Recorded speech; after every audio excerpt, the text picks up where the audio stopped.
Okay, well, it's going to be a very busy week shaping up in the Canadian political landscape. And joining us now to take a look at this is CTV political commentator Scott Reid. Scott, we miss you in studio, but we know we're going to get you back after the campaign. There is so much to talk about politically, and all of this revolves around Donald Trump and tariffs, a new declaration about the steel tariffs, either March 4th or March 12th. They're going to be kicking in here. The talk, of course, is about, dollar for dollar retaliation. How do we go about this? What's your take on this overall situation? Well, I want to start with the most obvious of things, which is that this shouldn't be happening. We were told a week and a half ago, Donald Trump, after threats of widespread tariffs, said, all right, there's going to be a 30-day reprieve. Now, we knew that meant pain might be coming in 30 days, but here we are again. Not 2 weeks later, we're back into the middle of it, trying to do damage to our economy. And the takeaway is this. For anyone who seeks to lead a political office, federally, provincially, anyone who may have to interact with the United States of America, you can't trust Donald Trump. You cannot take him at his word. He's no longer interested in the friendship and partnership that for 150 years allowed the entire continent to prosper. He now is interested in doing damage to us, in bullying us. I don't know if his game is to make us his, as he says, 51st state, or if it's just to try, to exert economic pain on Canada so he maybe scraps out some additional benefit of the United States. But we no longer have a friend in Donald Trump and in the United States. And that's going to reshape not just the political environment, it's going to shape how we interact from a business standpoint, from an economic standpoint. And then I've said this before, the only response to this guy is to make him feel pain. It's the only thing that he reacts to. Kind words and cooing will get you nowhere.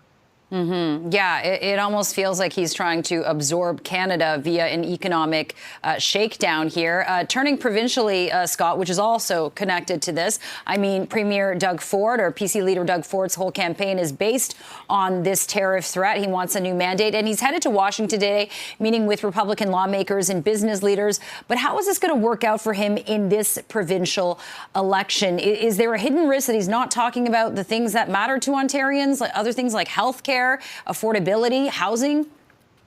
Yeah, look, probably the truthful answer is that this works to his strength. As premier, people will see him on the other side of the border, taking the fight to Trump, talking about tariffs, talking about, as his placards say and his signposts say, protecting Ontario. Like, overwhelmingly, the polls tell us that Ontarians prefer Doug Ford, when it comes to this issue of tariffs and cross-border trouble.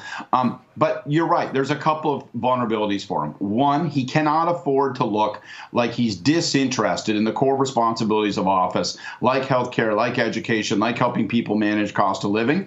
So he's always got to be linking back to those things. The second thing is he's got to watch his tone in Washington. I mean, you go down there, you're dealing with U.S. legislators. They're thinking about Trump's reaction. This idea of, let's tell them, yeah, you're right, we need to move quicker on the fentanyl czar. And yes, the president raises some important issues. He can look a little bit too quick to be subservient to Trump. He's got to strike a defiant chord. If he's going to call an election and then go down in the United States in the middle of it, he's going to have to play the hometown pom-poms. And that means really barking hard, telling the U.S. Chamber of Commerce today that this is going to cost jobs, this is going to cost economic growth on both sides of the border. He has to look resolute. He has to look strong. So we'll watch to see exactly how he carries himself. By the way, I'd tell them all that I'd stand up at the Chamber of Commerce and I would physically tear up the Starlink contract, put it right in the eye of Elon Musk. That would be the best political move he could make. That would be a move indeed. Yeah, it's amazing. There's a lot at stake at a speech being given in Washington for a provincial election.